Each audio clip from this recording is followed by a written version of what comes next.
Si vous faites passer Dieu avant tout, vous allez vous retrouver avec une qualité de vie qui est si merveilleuse que vous ne pourriez même pas le croire.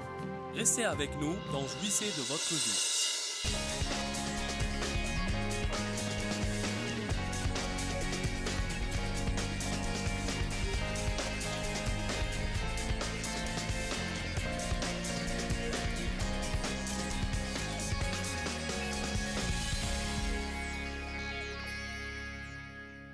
Jésus a dit « Venez à moi ».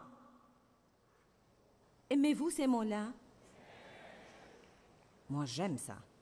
Venez à moi, vous tous qui êtes fatigués et chargés et accablés.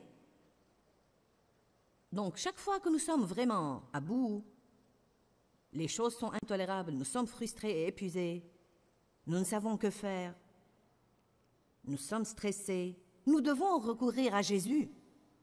Ne recourez pas à vos amis. N'essayez pas de trouver une solution. Recourez à Jésus. Je crois que ce qui nous empêche de nous décontracter, c'est l'idée que nous devons nous occuper de nous-mêmes. Je veux que vous le compreniez parce que j'y ai bien pensé. Je ne sais pas ce que vous en pensez, mais parfois je me trouve tendue sans même avoir une raison de l'être. Je dois dire exprès « Oh !» Je peux me décontracter. Beaucoup de fois, c'est l'inquiétude de ce que les gens vont penser de nous, ou que nous devons veiller à faire ce qu'il faut, etc., etc. Apprendre à laisser Dieu s'occuper de nous est un processus. Plus nous connaissons le Seigneur, plus nous devons être décontractés. Du fait d'avoir eu plus d'expérience avec lui, l'expérience avec Dieu est précieuse car elle nous apprend qu'il est fidèle. Vous passez par des situations et vous voyez que d'une façon ou d'une autre, il intervient toujours. Peut-être qu'il ne fait pas exactement ce que vous vouliez qu'il fasse, mais il fait quelque chose et ça marche toujours. Peut-être qu'il n'est pas en avance, mais il n'est jamais en retard. Venez à moi quand vous avez tous ces problèmes et je vous donnerai du repos. La Bible amplifiée dit « Je détendrai et soulagerai et reposerai vos âmes ». Il me semble que Jésus veut que nous vivions dans un état décontracté, non pas nerveux et tendu, non pas inquiet à propos de demain, non pas fanat de raisonnement, essayant tout le temps de voir ce que nous pouvons faire, non pas contrarié par les gens qui ne font pas ce que nous voulons qu'ils fassent, non pas contrarié par la vie parce que notre vie ne se passe pas comme nous le voulons, mais surnaturellement décontracté. Ajoutons le mot surnaturel, car dans le naturel, nous ne pourrions jamais être décontractés. Mais quand Dieu ajoute son sur à notre naturel, nous nous retrouvons avec le surnaturel.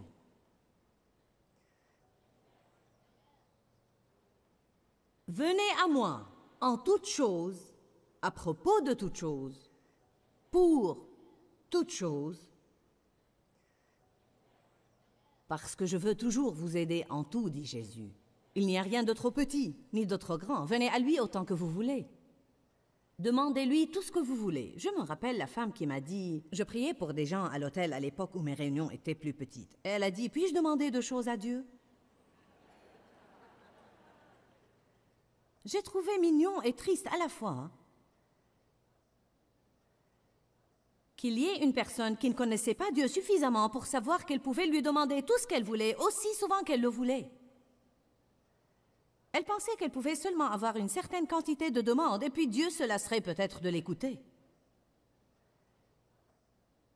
Pour rester décontracté, le croyant doit comprendre le ministère actuel de Jésus. Le ministère actuel de Jésus. Qu'est-ce que j'entends par là? Jésus fait quelque chose en ce moment alors que vous êtes là. Ce n'est pas parce que vous êtes assis là aujourd'hui que Jésus n'accomplit pas des choses pour vous. La Bible dit, tant que je continue à croire, Jésus continue à œuvrer.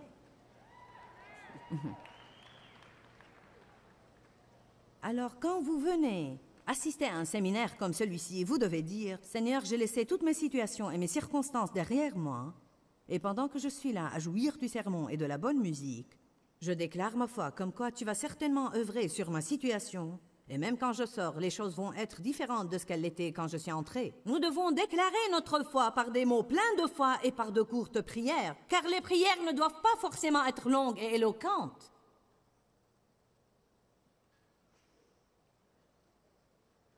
Un des ministères actuels les plus bénis de Jésus, c'est qu'il intercède pour nous en ce moment même. Oh, alléluia! Je me demande s'il y a des prières que Jésus prie et qui ne sont pas exaucées. Non. Donc, tout ce qu'il demande pour moi et tout ce qu'il demande pour vous, il va l'avoir. Il n'arrête jamais de prier pour nous tous. Il est assis à la droite du Père et intercède continuellement en notre faveur. Je crois aussi que pour rester surnaturellement décontractés, nous devons comprendre la relation entre la vigne et le sarment. Allez à Jean 15.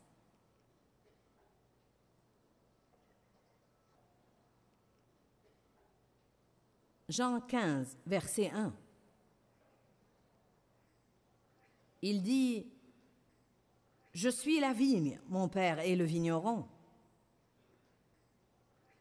Tout sarment en moi qui ne porte pas de fruits, il enlève. Il purifie et taille à plusieurs reprises tout sarment qui continue à porter du fruit, afin qu'il porte davantage de fruits. Alors j'ai réalisé depuis longtemps que nous sommes taillés si nous faisons et taillés si nous ne faisons pas.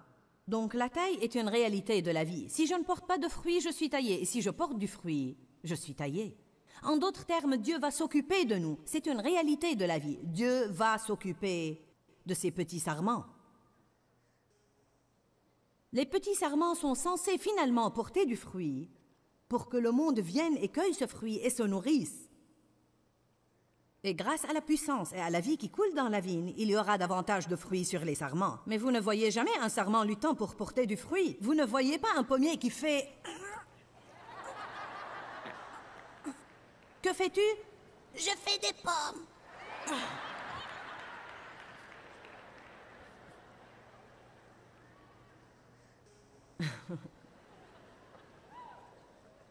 Nous faisons beaucoup d'efforts pour être bons. Oh, nous faisons beaucoup d'efforts pour être gentils et patients et aimables. Nous nous efforçons. Parce que nous savons que nous sommes censés avoir ce fruit. Mais nous ne sommes pas censés nous efforcer. Ce que nous sommes censés faire, c'est demeurer. Demeurer Attachés à la vigne. Jésus injecte cette vie en nous. Comment le fruit sort-il sur un sarment? Il y a tellement de vie qui coule dans la vigne, qui s'injecte dans le sarment, que quand cette vie devient complète, le sarment ne peut plus la détenir.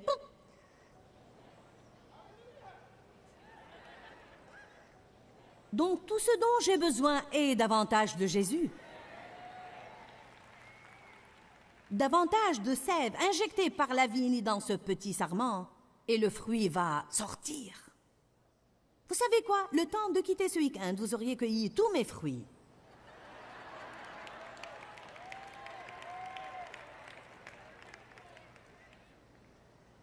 Si j'étais un péché, avec un peu de chance, j'aurais pu me retrouver avec un peu de duvet restant. Vous auriez cueilli le tout dernier fruit que j'ai. Que faire alors? Car lorsque je rentre à la maison, je dois avoir encore du fruit pour ceux qui sont là-bas. La première chose que je vais faire, c'est venir à Jésus. Je vais commencer à me revigorer et à me revitaliser, même dans l'avion qui va me ramener chez moi. Comment je fais ça? En me décontractant et disant « Merci Seigneur, car tu me fortifies. Merci, car tu me ravitailles. J'ai besoin de toi, Jésus. Je ne peux rien faire sans toi. » Dave et moi, nous allons nous lever demain matin. Et nous allons passer probablement 2 ou 3 heures avec le Seigneur, à prier, à lire, à regarder par la fenêtre, à nous reposer, à demeurer, à nous fier. Combien de vous comprennent ce que je dis?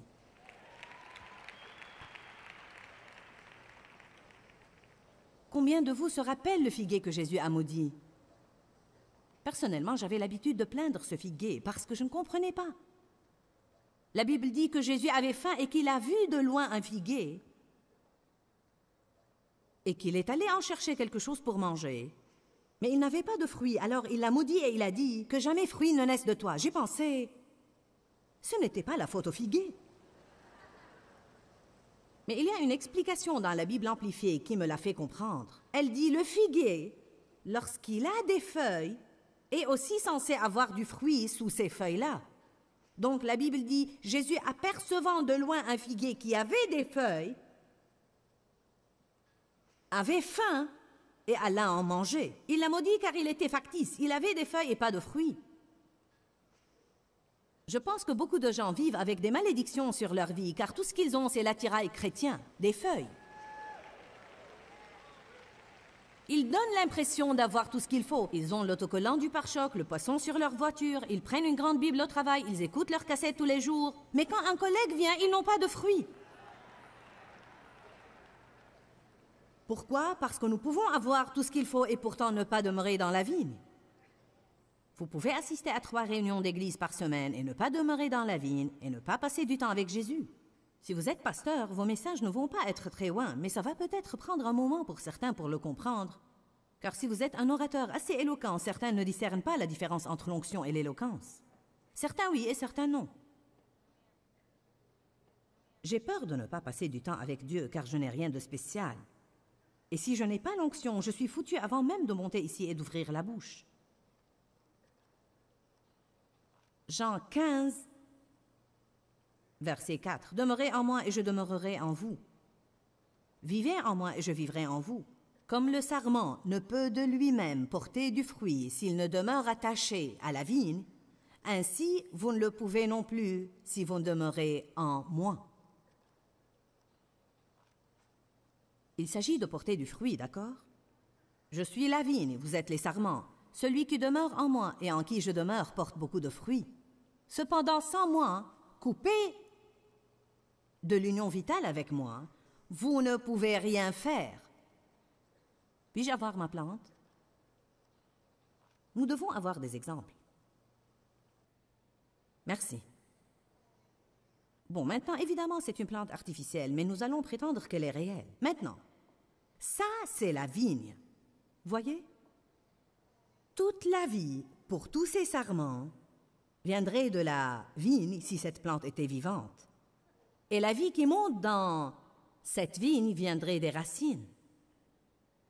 C'est pour cela que la Bible dit que nous devons être enracinés en lui et que nous devons avoir les racines de notre être en lui. Nous savons tous que si c'était une plante vivante, si je coupais ça comme je l'ai fait, ça aurait toujours une vie parce que ce sarment est plein de vie. Mais si je le laisse ici pendant 2 jours et je reviens, vous savez de quoi il va avoir l'air? Il aura l'air pathétique. Donc il est très important que nous demeurions. Cela veut dire habiter, rester. Cela veut vraiment dire passer régulièrement un temps avec. Dans le monde où nous vivons aujourd'hui, un petit peu de temps avec Dieu ne suffit pas. Dieu doit être le numéro 1, le premier. Premier dans vos pensées, premier dans votre conversation, premier dans votre temps, premier dans vos finances. Si vous faites passer Dieu avant tout, vous allez vous retrouver avec une qualité de vie qui est si merveilleuse que vous ne pourriez même pas le croire.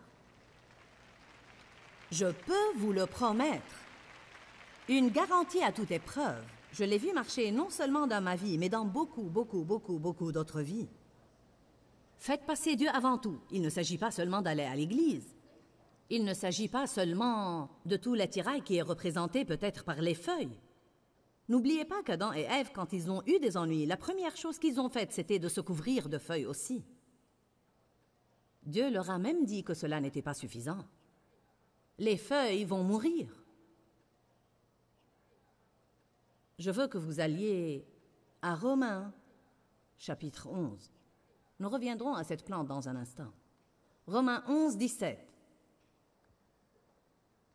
Paul essaye d'expliquer une chose aux croyants. Car Paul traitait avec les païens et les juifs. Il était évidemment difficile pour certains du peuple juif de faire la transition à une toute nouvelle façon de penser et d'être. Ils dépendaient de la loi et maintenant Paul essayait de leur apprendre un système de grâce. Leur relation avec Dieu se concentrait auparavant sur ce qu'ils faisaient, observer la loi, faire ce qui est juste, faire des sacrifices pour compenser leurs erreurs. Paul essayait de leur apprendre une toute nouvelle chose, et que, sous la nouvelle alliance, c'est une relation où il ne s'agit pas de ce qu'ils essayent de donner à Dieu, mais de recevoir de Dieu sa grâce et sa faveur comme don gratuit. Donc il se sert de l'exemple de la vigne et des sarments. Romains 11, 17 dit « Mais si quelques-unes des branches ont été coupées, tandis que toi, un olivier sauvage, il s'adresse aux païens et il dit « Certains Israélites n'ont pas cru qu'il y avait de la place pour vous. » En fait, la Bible dit même que Dieu a coupé certains d'eux pour leur incrédulité, pour faire de la place aux païens jusqu'à l'accomplissement de leur temps. Et ensuite, une autre opportunité va se présenter, mais il nous appelle olivier sauvage. Qu'entend-il par là? Quelqu'un de sauvage allant dans le mauvais sens, faisant la mauvaise chose. Dieu dit prenez cette route et vous prenez cette autre route. Si quelques-unes des branches ont été coupées, tandis que toi, un olivier sauvage, tu as été greffé parmi elles. Greffé est un terme intéressant car ce qui arrive, c'est que si vous avez une vigne vivante et un sarment qui est presque mort, comme celui-ci, s'il restait là 2 ou 3 jours, ou même s'il ne faisait pas partie de cette plante, s'il venait d'une autre plante, et je venais à le prendre avant qu'il ne soit complètement mort, je pourrais ouvrir cette vigne, je pourrais faire une entaille dans la vigne, et je pourrais greffer celui-ci, et puis attacher le tout, et la vie, celui-ci n'a rien à offrir parce qu'il est déjà presque mort. Mais comme il demeure dans la vigne, alors la vie qui est dans la vigne va ranimer ce sarment presque mort et il va complètement reprendre vie et vigueur, non pas parce qu'il donne quoi que ce soit à la vigne, mais parce que la vigne lui donne. Il est trop malade, il est trop pathétique pour donner quoi que ce soit. Ce qu'il peut faire, c'est demeurer là et recevoir.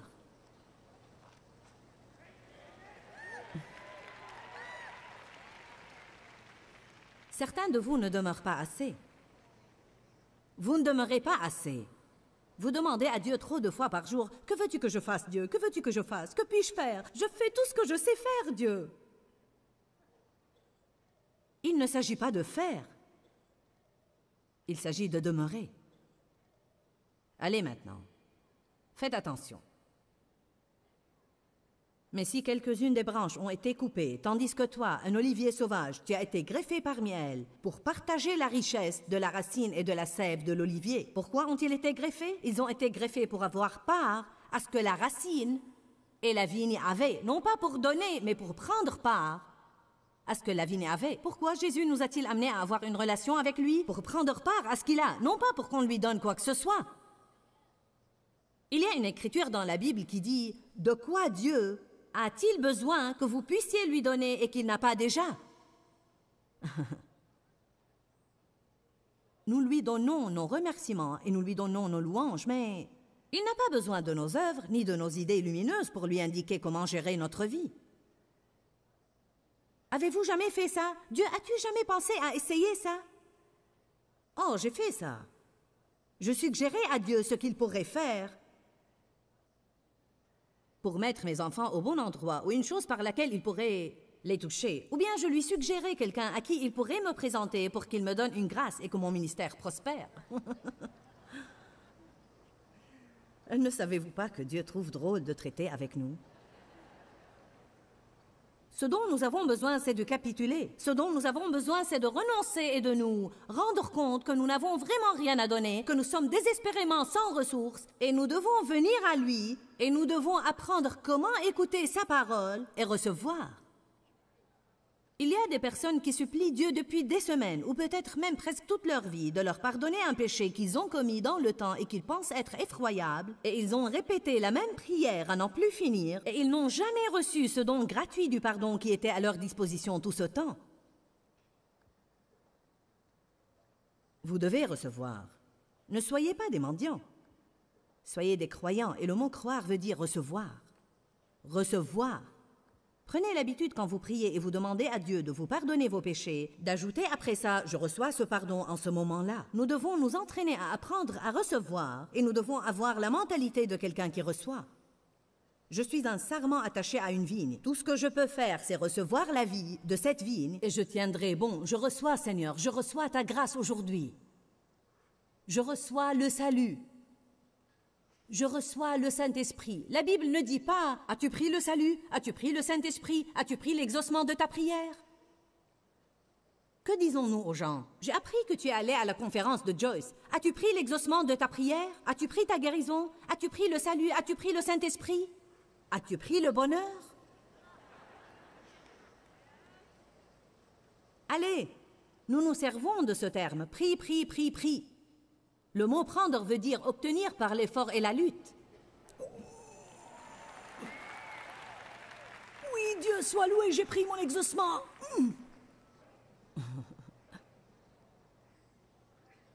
Mais le mot « recevoir » veut dire en réalité agir comme récipient et simplement prendre ce qui est offert.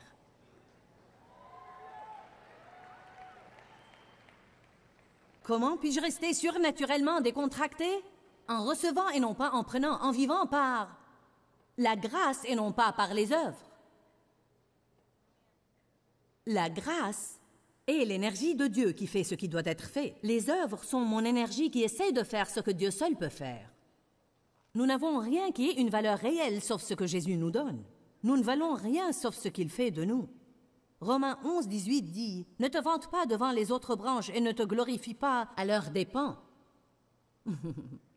Oh, regardez quelle jolie branche je suis et tout le fruit que j'ai. Et regardez comment les gens partout me regardent et m'admirent. Il dit, ne te vante pas d'être branche. La branche ne serait rien sans la vigne. Si tu veux te vanter de quelque chose, vante-toi de la vigne. Ne te vante pas devant les autres branches et ne te glorifie pas à leurs dépens. Si tu veux te glorifier, rappelle-toi que ce n'est pas toi qui portes la racine, mais que c'est la racine qui te porte. Romaine, tu peux reprendre ça. Merci.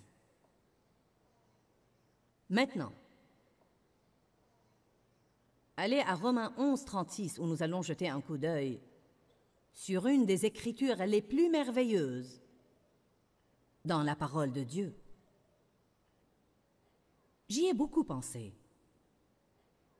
Je l'ai lu à haute voix plusieurs fois ce matin, et c'était si merveilleux que je n'arrivais pas à le croire. D'accord, maintenant faites attention. J'espère aujourd'hui qu'elle vous ferait ce qu'elle m'a fait. Car c'est de lui, par lui et pour lui que sont toutes choses.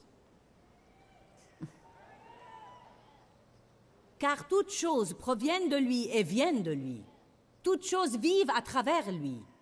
Et toutes choses se concentrent et tendent à s'accomplir et à finir en lui. À lui la gloire dans tous les siècles. Mon Dieu! Nous parlons des choses auxquelles nous devons prêter attention dans notre vie. Ce doit être celui qui est notre source. Ce doit être celui de qui toutes choses proviennent, en qui toutes choses finissent, par qui s'accomplissent toutes choses, par qui toutes choses vivent. Ouh! Je vous le dis, je sens la puissance du Saint-Esprit quand je lis cette écriture. Car c'est de lui, et par lui, et pour lui que sont toutes choses. Cela inclut votre chose. Car toutes choses ont commencé avec lui, et toutes choses vont finir avec lui. Toutes choses vivent à travers lui. Je n'ai pas de vie loin de lui. Vous n'avez pas de vie réelle. Oh, vous respirez peut-être, mais vous n'avez pas de vie réelle. Je vais vous dire que rester surnaturellement décontracté me semble vraiment bon. Et je suis sûre qu'il y a beaucoup de vous qui nous regardent et pensent « cela me semble bon aussi ». Il paraît qu'une des choses qui nous semble des plus difficiles à faire en tant que chrétiens, c'est de nous décontracter et de recevoir. De Dieu, nous essayons toujours de mériter. Nous comptons sur nos œuvres et nous nous efforçons de prendre ce que Jésus a déjà réalisé pour nous à la croix. Nous devons comprendre dans nos cœurs que Jésus se tient à la brèche en notre faveur et que tout ce que nous devons faire, c'est de recevoir de lui et de vivre par la grâce et non par les œuvres. Et c'est là que nous pourrons jouir de la vie que Jésus est mort pour nous donner. Dis-leur que je les aime. Dans ce livret, Joyce Meyer donne une révélation de l'amour de Dieu pour nous. Pour obtenir ce livret gratuitement, écrivez-nous à Joyce Meyer, boîte postale 40095-6300 Larnaca, Chypre. Ou bien visitez notre site web www.joycemeyer.org/fr.